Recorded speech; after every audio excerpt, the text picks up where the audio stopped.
लक्ष्मण जी के त्याग की ये अद्भुत पौराणिक कथा कोई नहीं जानता। हनुमान जी राम भक्ति की गाथा संसार भर में गाई जाती है।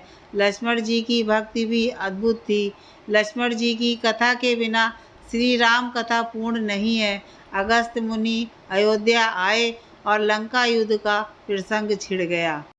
भगवान श्री राम ने बताया कि उन्होंने कैसे रावण और कुंभकर्ण जैसे प्रचंड वीरों का वध किया और लक्ष्मण ने भी इंद्रजीत और अतिकाय जैसे शक्तिशाली असुरों को मारा।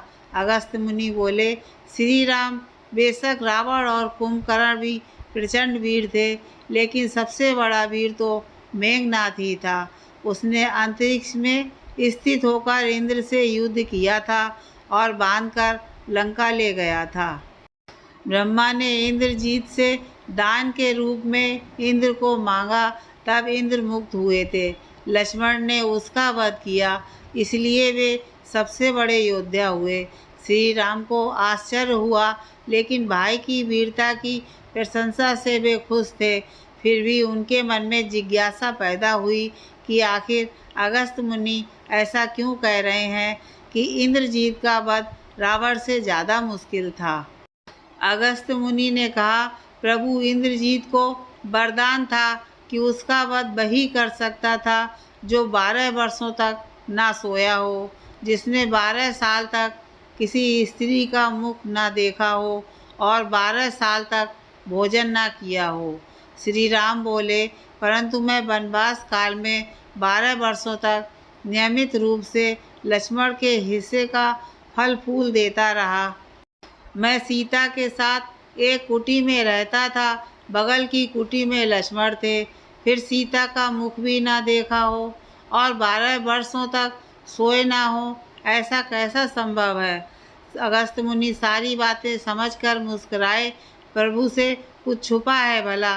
दरअसल सभी लोग सिर्फ राम का गुणगान करते थे, लेकिन प्रभु चाहते थे कि लक्ष्मण के तप और वीरता की चर्चा भी अयोध्या के घर घर में हो।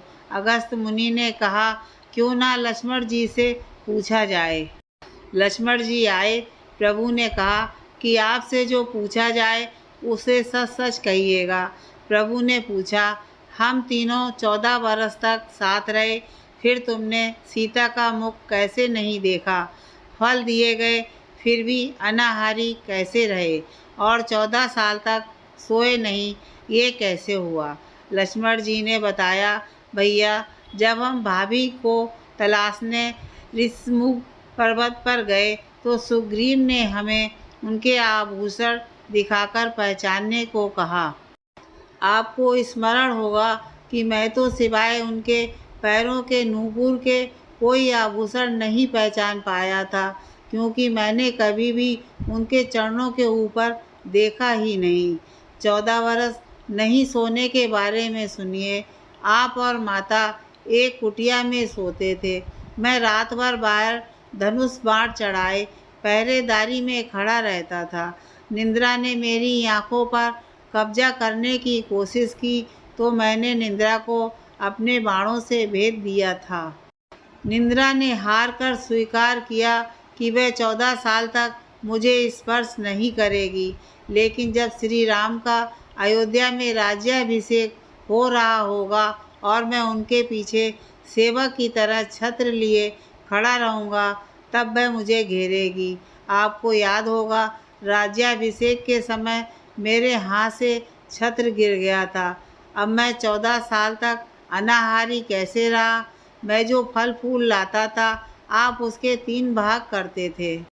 एक भाग देकर आप मुझसे कहते थे कि लक्ष्मण फल रख लो। आपने कभी फल खाने को नहीं कहा। फिर बिना आपकी आज्ञा के मैं उसे खाता कैसे? मैंने उन्हें संभाल कर रख लिया। सभी फल उसी कुटिया में अभी भी रखे होंगे। प्रभु के आदेश पर लक्ष्मण जी चित्रकूट की कुटिया में से वे सारे फलों की टोकरी लेकर आए और दरबार में रख दिया। फलों की गिनती हुई तो 7 दिन के हिस्से के फल नहीं थे। प्रभु ने कहा, इसका अर्थ है कि तुमने 7 दिन तो आहार लिया था। लक्ष्मण जी ने 7 फल कम होने के बारे में बताया कि उन 7 दिनों में फल आए ही नहीं।